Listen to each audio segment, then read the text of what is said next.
नमस्कार, मैं हूं कोमल भंडारे और आप देख रहे हैं daily Burhanpur news. Daily Burhanpur news में आप सभी का स्वागत है। आइए चलते हैं आज की कुछ खास खबरों की ओर। उसकी काउंटिंग हम 8 बजे शुरू करेंगे 3 तारीख को। इसमें पहला राउंड हमारा पोस्टल बैलेट का होगा। पोस्टल बैलेट के राउंड शुरू होने के आधे घंटे बाद हम अपनी ईवीएम की गिनती शुरू करेंगे। हमारे नेपालनगर विधानसभा में 14 टेबल है ईवीएम की काउंटिंग के लिए और 4 टेबल है पोस्टल बैलेट की काउंटिंग के लिए। और बुरहानपुर विधानसभा में 18 टेबल हम लगा रहे हैं ईवीएम की काउंटिंग के लिए और 4 टेबल लगा रहे हैं पोस्टल बैलेट की काउंटिंग के लिए। 5 टेबल पे हमको परमिशन मिली हुई है, पर हम 4 ही टेबल लगाएंगे। इस प्रकार हमारे 22 राउंड में बुरहानपुर नेपालनगर विधानसभा कवर हो जाएगी 22 राउंड में, और बुरहानपुर विधानसभा 20 राउंड में पूर्ण करेंगे, जिसमें जो आखिरी ईवीएम का राउंड रहता है वो डाक मतपत्र की काउंटिंग पूर्ण होने के उपरांत किया जाता है। मतगणना एजेंट के लिए हम एंट्री पहले वाले गेट से करेंगे, जो हम 7 बजे करेंगे। मीडिया के बंधु के लिए भी हम 7 बजे ही वहां से एंट्री करेंगे। इसमें गेट नंबर 1 पे ही दो रास्ते बनाए गए हैं, जिसमें पहला रास्ता नेपालनगर विधानसभा के लिए होगा, दूसरा रास्ता में बुरहानपुर विधानसभा की काउंटिंग एवं मीडिया से एंट्री का गेट लगेगा। सबसे पहला गेट है जो डायरेक्ट का परिसर का होता है, उस रास्ते से डायरेक्ट आप अपने मीडिया हॉल में एंट्री कर पाएंगे। साथ साथ से जो हमारा काउंटिंग स्टाफ है, हमारा counting supervisor, assistant, micro observer, अन्य स्टाफ को हम गेट नंबर 2 से एंट्री कर रहे हैं। दोनों ही गेट्स का हम एक पब्लिक कम्युनिकेशन रूम और एक मोबाइल रखने का रूम करेंगे। मीडिया को मीडिया हॉल तक मोबाइल अलाउड होगा, लेकिन काउंटिंग एजेंट्स और स्टाफ को मोबाइल अलाउड नहीं होते हैं, तो दोनों की मोबाइल रखने की व्यवस्था उनकी गेट्स पर ही रहेगी। और वहीं पर ही यदि कोई काउंटिंग एजेंट आके बात भी करना चाहे तो उसी गेट के बाहर पब्लिक कम्युनिकेशन रूम में जहाँ मोबाइल रखे जाते हैं वहीं पर आके बात कर सकते हैं। हमारे मीडिया नोडल अधिकारियों से बिल्कुल आगे वो कलेक्टर रहेंगे, ये और हमारे मीडिया जो आशा आपके साथ वहां पर रहेंगे। हमने 2 नोडल सहायक नोडल अधिकारी लगाए हैं, जो लाइसेंस अधिकारी के रूप में मीडिया को काउंटिंग हॉल तक लाने ले जाने में मदद करेंगे। इसमें राजेश मिश्रा और वैभव जयसूर, जिनको हमने विधानसभा वाल की ड्यूटी लगाई है। आपको पता ही है कि हमारे टोटल मतदाताओं की संख्या 2.6 लाख की नेपालनगर में और 3.2 लाख की बुरहानपुर में, जिसमें मतदान के उपरांत 2 लाख का मतदान हमारे नेपालनगर विधानसभा में हुआ है, 2.44 लाख का मतदान बुरहानपुर विधानसभा में हुआ है।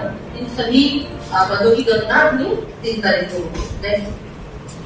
ये परसेंटेजेस है फाइनल जो टैबुलेशन रहता है, उसके बाद हमारी जिले की वोटिंग परसेंटेज 77.24 रही है, जिसमें नेपालनगर में 78.14 और बुरहानपुर में 76.5 है। ये हमारे डाक मतपत्र की संख्या है, इसमें कुछ बढ़ोतरी होगी क्योंकि प्रतिदिन दिवस अपने ईवीएम वापस आ रहे हैं। अंतिम जो आंकड़ा रहेगा वो 3 तारीख को सुबह 8 बजे ही हम डिक्लेयर करेंगे। दोनों आरोप अपने अपने करने में अपने ऑब्जर्वर्स को, काउंटिंग एजेंट्स को डाक मतपत्र की अंतिम संख्या बताएंगे, क्योंकि उस दिन भी सुबह 8 बजे की पूर्व जो पोस्ट है वो वहीं पर ही काउंटिंग हॉल पर ही आकर लास्ट पोस्ट दी जाएगी, जिसमें भी कुछ कोई ना कोई अपने डाक मतपत्र रह सकते हैं। तो हमारी अभी की स्थिति में 15 से 17 डाक मतपत्र नेपालनगर में और 1903 बुरहानपुर में टोटल 3420 डाक मतपत्र हमारे को काउंटिंग करने। ये उस दिन जिस दिन मतदान हुआ था ईवीएम रिप्लेसमेंट की जानकारी है। तो इस जानकारी अनुसार हमारी वॉकथ्रू के दौरान कुल 3 BU, 1 CU और 5 वीपैट रिप्लेस हुई थी, और बुरहानपुर में 1 BU और 4 वीपैट रिप्लेस हुई थी। लेकिन वास्तविक मतदान में एक भी हमारी CU रिप्लेस नहीं हुई है। इसका मतलब ये है कि मतदान के दौरान प्रति टेबल से एक ही CU आएगी। मतदान के दौरान काउंटिंग के दौरान प्रति टेबल से एक ही CU आएगी। मतदान के दौरान 2 वीपैट नेपालनगर में और 3 वीपैट बुरहानपुर में रिप्लेस हुई। इसके अलावा काउंटिंग जो वहां पर की जाएगी, जो हमारे दोनों आरओ के जो हॉल है, जिसमें जो काउंटिंग हॉल है, राउंड वाइज आरओ अपनी अनाउंसमेंट करेंगे प्रति राउंड में कि कितने मत किस कैंडिडेट को मिले हैं। इस अनाउंसमेंट का एक स्पीकर हमारे मीडिया हॉल में और एक स्पीकर हमारे मेन परिसर के बाहर यदि कोई भीड़ एकत्रित होती है तो उनके लिए होगा, ताकि जो बाहर परिसर के बाहर जो भीड़ हो एवं मीडिया हॉल में आपको राउंड राउंड की डायरेक्ट जानकारी मिलती रहे। दोनों ही विधानसभा की काउंटिंग हॉल के स्पीकर दोनों जगहों पर उपलब्ध रहेंगे। कुछ छोड़ के नगर निगम में हम 3 स्थानों पर एलईडी की व्यवस्था कर रहे हैं, जिसमें लाइव टीवी चलता रहेगा और जैसे जैसे राउंड कवर होते रहेंगे तो हम डायरेक्ट परिसर से इन लोकेशन पे अपने नगर निगम के कर्मचारियों को सूचना देते रहेंगे, जिसके माध्यम से लाउड स्पीकर से इन तीनों लोकेशन पे अनाउंसमेंट राउंड का किया जाएगा। और राउंड की जो शीट होती है जो आपको मीडिया हॉल में दिखाई देगी, वही शीट वहां पर तीनों स्तर पर पूरे डिले के साथ दिखाई दी जाएगी। ये 3 स्थल हमने चुने हैं, सागर टावर, कमल चौराहा और इकबाल चौक। तो तीनों लोकेशन पे हमारी मजिस्ट्रेट की ड्यूटी रहेगी, नगर निगम के कर्मचारी रहेंगे, पुलिस व्यवस्था भी रहेगी और यहाँ पर लाइव टेलीकास्ट होगा। सीलिंग एक बार फिर काउंटिंग कंप्लीट हो जाती है तो उसके बाद स्टाफ को सभी मशीनों की सीलिंग करनी होती है।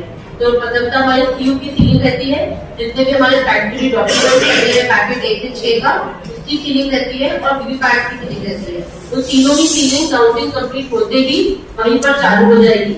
हमारे सभी कैंडिडेट्स और उनके एजेंट्स को इस बारे में पूछना है और वो स्वयं भी चाहे तो उसको उस पर लॉक लगा सकते हैं अपना, क्योंकि ये जो सभी सामग्री से सीलिंग करते हैं ये 45 डेज तक हमारे वेयर हाउस में रहती है और 45 डेज तक इलेक्शन पिटिशन की पीरियड तक इसको नष्ट नहीं किया जाता है।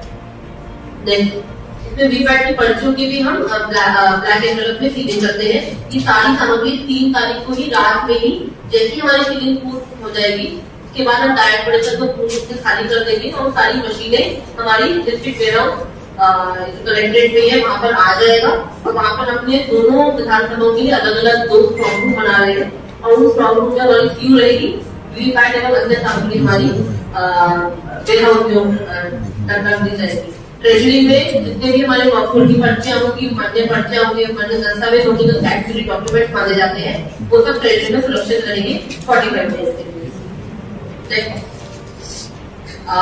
ये जो प्रतिबंधित वस्तुएं रहेंगी, मतगणना हॉल में मोबाइल कैमरा, जो हम काउंटिंग एजेंट की बात कर रहे हैं, मोबाइल कैमरा, इलेक्ट्रॉनिक आइटम किसी प्रकार के, मादक पदार्थ, ज्वलनशील पदार्थ, इस सभी प्रकारों पे प्रतिबंधित होगा। मीडिया का काउंटिंग एजेंट के लिए मीडिया कर्मियों के लिए जो व्यवस्था रहेगी, आपको काउंटिंग हॉल के अंदर मोबाइल अलाउड भी रहेगा, लेकिन काउंटिंग हॉल के गेट तक आप मोबाइल लेके जा सकते हैं और अपना वीडियो कैमरा जो है वो अलाउ करेंगे। वहाँ पर हमने पुलिस को भी ब्रीफ कर दिया है कि आप अपने कैमरा और मोबाइल का गैजेट वहां भी लेके जाएंगे मीडिया हॉल में और काउंटिंग हॉल के गेट तक भी लेके जाएंगे। गेट के पास से बन जाए, गेट के पास से आपको अलाउ कर देंगे, गेट के पास से ही अलाउ करेंगे। बुढ़ानपुर की बात की जाए तो बिल्कुल गेट पर ही आपका बीसीबी का कक्ष भी है और पूरी व्यवस्था आपको गेट पे देख जाते हैं। वो मौके पर अपन देख लेंगे, पर गेट से ही अपन अलाउ करेंगे। आपको हम एयरप्लेन मोड पे मोबाइल गेट से अलाउ करेंगे। जैसे ये गेट है तो यहाँ पर जैसा हमेशा आते ही है तो कोई दिक्कत नहीं रहेगी। हमारे लाइटिंग अधिकारी 5-5 के संख्या में मीडिया कर्मियों को लेके जाएंगे, वापस लेके आएंगे। और मैंने आपको बता ही दिया है कि प्रत्येक राउंड में 2-2 ईवीएम मशीन जो रहती है वो रैंडमली हमारे प्रेक्षक भी चेक करते हैं और उसको भी फिर वो भी पॉजिटिव अलर्ट करते हैं। दोनों ही विधानसभा में प्रेक्षक पूर्ण रूप से पूर्ण समय हमारे काउंटिंग हॉल में रहते हैं और पूर्ण व्यवस्था को अपनी निगरानी में कराते हैं। हमारे अभ्यर्थियों को हमने अभ्यर्थियों की जो कैंडिडेट है, काउंटिंग एजेंट्स है, जो उन्होंने डिसाइड किया या अपने आरोप से ले भी सकते हैं कि एंड में एक प्रेस नोटिस जानकारी दे भी देंगे, क्योंकि काउंटिंग एजेंट्स C-3 तक भी डिसाइड होते हैं। तो काउंटिंग एजेंट्स की आज हमारे दोनों विधानसभाओं में एक ट्रेनिंग भी रखी गई है और काउंटिंग एजेंट्स के लिए ये व्यवस्था की गई है कि उनको एक आईडी कार्ड जारी किया गया है। आईडी कार्ड हमने पीआर को भी जारी किया जिससे वो आ सकते हैं। जो काउंटिंग एजेंट को आईडी कार्ड जारी किया उसके साथ में डिक्लेरेशन लेके आते हैं, जो सीक्रेसी की एक डिक्लेरेशन रहती है, जिसकी अनाउंसमेंट आरओ स्वयं ही काउंटिंग शुरू होने के पहले करते हैं, क्योंकि सभी अभिकर्ता हो चाहे हमारा कर्मचारी हो, सबको वो सीक्रेसी का जो एक्सपेक्टेशन होती है उसको हर टेबल पे हमारी ईवीएम का टेबल है, तो एक गणना सुपरवाइजर, एक गणना सहायक एवं एक माइक्रो ऑब्जर्वर रहेंगे। एवं उनको अगर डाक मतपत्र की टेबल है तो एक एआरओ उस पे रहेंगे और एक गणना सुपरवाइजर, 2 गणना सहायक एवं एक माइक्रो ऑब्जर्वर रहेंगे। तो डाक मतपत्र की टेबल पे एक तरीके से हमारे 5 लोग बैठते हैं और 3 लोग हमारे ईवीएम की टेबल पे बैठते हैं। गोपनीयता के बारे में आपको बताया गया है। नेक्स्ट, हमारे एक एआरओ हमने इसलिए भी नियुक्त कर रखे हैं कि हमारी जो स्ट्रॉन्ग रूम से जो मशीनें टेबल तक आएंगी उस पूरे दौरान भी पूरी अपनी सुरक्षा व्यवस्था मेंटेन हो और प्रॉपर्ली मशीनें आई, तो उसके लिए भी एआरओ नियुक्त किया गया है। एवं इस बार ये नई बात की हुई है कि जो रास्ता है आपके स्ट्रॉन्ग रूम से काउंटिंग हॉल तक का रास्ता, उसकी भी वीडियोग्राफी और सीसीटीवी से उसकी नजर रखी जा रही है और उस सीसीटीवी की एक फुटेज काउंटिंग हॉल के अंदर एलईडी के थ्रू दिखाई जाएगी, ताकि सभी काउंटिंग एजेंट देख सकते हैं कि स्ट्रॉन्ग रूम खुलने के बाद स्ट्रॉन्ग रूम से कमरे तक भी कोई छेड़छाड़ नहीं की गई, मशीन सीधा टेबल पर ही आ गई। जिस भी अभ्यर्थी विजेता प्राप्त होता है उसको हम अंत में प्रारूप 22 के मेन निर्वाचन का प्रमाण पत्र आयोग के द्वारा तेज दे देते हैं।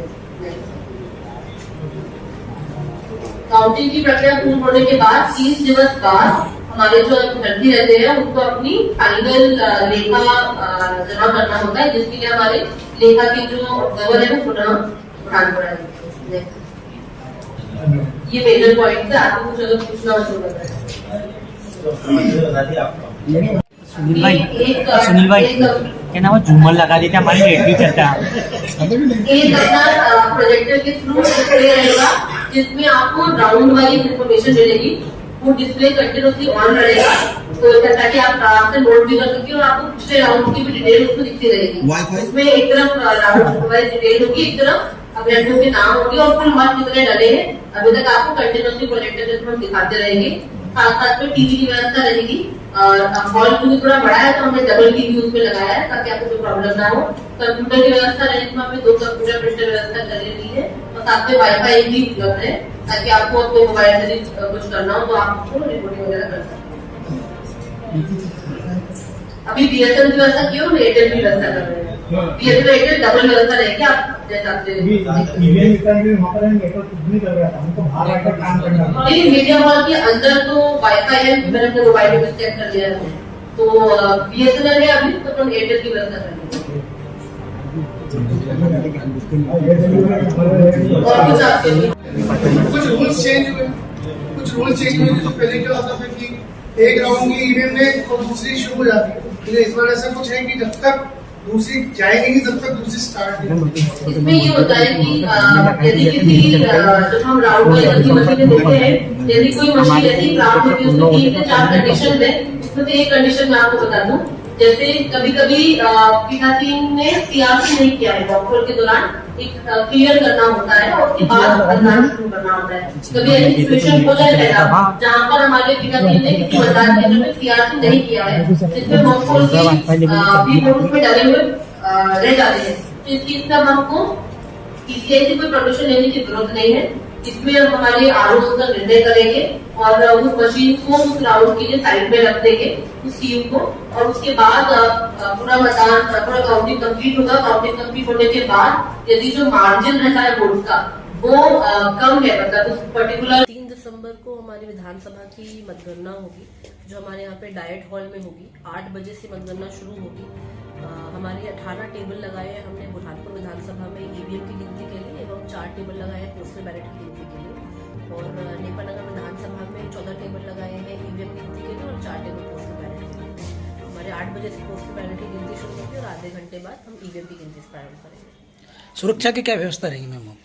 सुरक्षा व्यवस्था के लिए हमारी 3 टायर कॉर्डन अभी से ही लगा हुआ है जो काउंटिंग मतदान के दिन से काउंटिंग के दिन तक रहेगा, और इसमें बाहर तरफ हमारा डिस्ट्रिक्ट फोर्स है, सबसे अंदर तरफ हमारा सीआरपीएफ का बल है।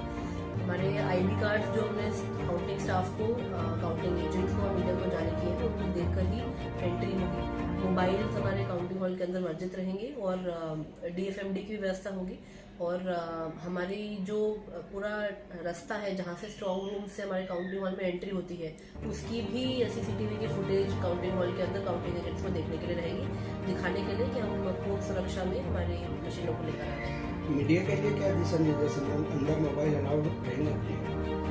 मीडिया हॉल तक मोबाइल और गैजेट्स अलाउड रहते हैं और काउंटिंग हॉल के गेट तक भी काउंटिंग हॉल के गेट से विजुअल्स बना सकते हैं। उसके उपरांत किसी भी व्यक्ति को काउंटिंग हॉल के अंदर मोबाइल अलाउड नहीं रहता है और खाली ऑब्जर्वर और RO को एक ETVBS की OTP के लिए मोबाइल अलाउड होता है। मैडम टोटल जो है कितने कर्मचारी इस व्यवस्था में जुटेंगे?